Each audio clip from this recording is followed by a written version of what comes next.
1 लाख लोकांना आपण नोकऱ्या दिल्यात आणि 1 लाख लोकांना स्वयंरोजगार स्वतःच्या पायावर उभं केलेलं आहे। बाळासाहेब सांगायचे, नोकऱ्या मागण्यापेक्षा नोकऱ्या देणारे हात तयार करा। आज तुम्हाला मला सांगायला आनंद वाटतो, स्टार्टअप आणि स्किल डेव्हलपमेंटच्या माध्यमातून आपण रोजगार देणारे हात पण तयार करतोय। गडचिरोली सारख्या भागामध्ये टाटा कंपनीने टाटा टेक्नॉलॉजी सुरू केली आणि त्या सेंटरमध्ये आज ते इनोव्हेशन आहे, इन्व्हेन्शन आहे, इन्क्युबेशन आहे। मोठ्या प्रमाणावर 5000 लोकांना दरवर्षी तिथे ट्रेनिंग देणार आणि नोकऱ्या देणार। त्याचबरोबर त्या ठिकाणी स्वतःच्या पायावर उभं राहण्यासाठी छोटे मोठे उद्योग देखील तयार करण्यासाठी उद्योजक तयार करतात। हे आपल्या सरकारचं काम आहे। शेवटी हा तरुणांचा देश आहे। मोदी साहेब देखील या तरुणाईला नोकऱ्या मिळाल्या पाहिजे, ते स्वतःच्या पायावर उभे राहिले पाहिजे, त्यांनी स्वतःचा धंदा उद्योग केला पाहिजे, यासाठी खूप मोठ्या प्रमाणावर योजना करतायत। आणि म्हणूनच याला देखील आम्ही नमो महारोजगार मेळाव्याचं नाव दिलेलं आहे। आणि म्हणूनच आमचं ध्येय आहे, आम्ही फक्त अयोध्येमध्ये राम मंदिर बांधलं, मोदीजींनी त्या पूर्ण देशामध्ये एक लहर तयार झाली। आता इथे काही राजकारणवर बोलण्याचा विषय नाही, परंतु देशभरामध्ये एक वेगळी लाट उत्साह निर्माण झाला। तसंच आम्ही काम करतोय। मुखी राम आणि प्रत्येकाला काम, हेच आमचं ध्येय आहे। आणि म्हणून मुंह में राम बगल में छुरी वाले आम्ही लोक नाही आहे। जोडाजी बरोबर आहे ना? आणि म्हणून मी आपल्याला खूप खूप मनापासून शुभेच्छा देतो।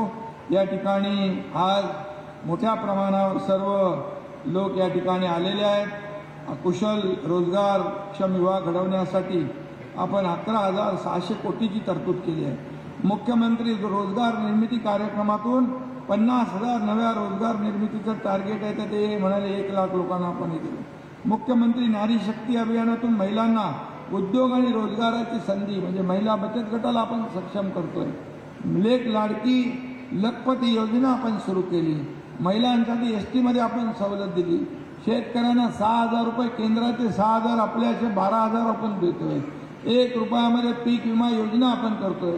सांगण्याचा उद्देश एवढा, हे राज्य सर्वसमावेशक आहे, सर्वसमावेशक निर्णय घेणार आहे। राज्य कौशल्य विद्यापीठ पनवेलमध्ये आपण करतो ना, पनवेलमध्ये इमारत आपण उभी करतोय। स्टार्टअप यात्रा या अभियानातून स्टार्टअपना आपण प्रोत्साहन देतोय।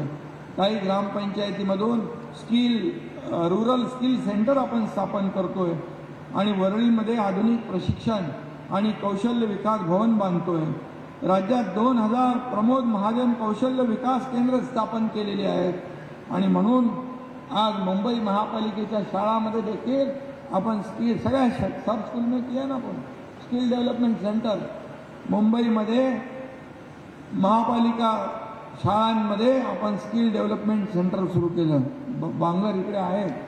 आपण या ठिकाणी मुलं शाळेमध्ये शिकत असताना त्यांचं शिक्षण झाल्या त्यांना या स्किल डेव्हलपमेंट सेंटरच्या माध्यमातून या ठिकाणी रोजगार मिळाला पाहिजे, यासाठी आपला प्रयत्न असला पाहिजे। आणि म्हणून मी सगळ्यांना मनापासून शुभेच्छा देतो।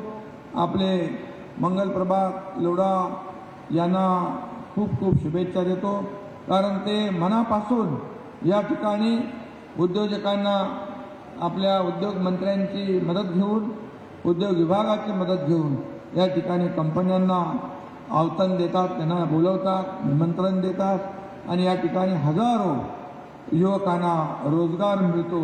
आणि म्हणूनच आजचा हा रोजगार मेळावा जो आहे हा असाच चालू राहणार आहे। प्रत्येक जिल्ह्यात तालुक्यामध्ये आपण रोजगार मेळाव्यांच्या माध्यमातून आपण तरुणांना रोजगार, त्यांच्या हाताला काम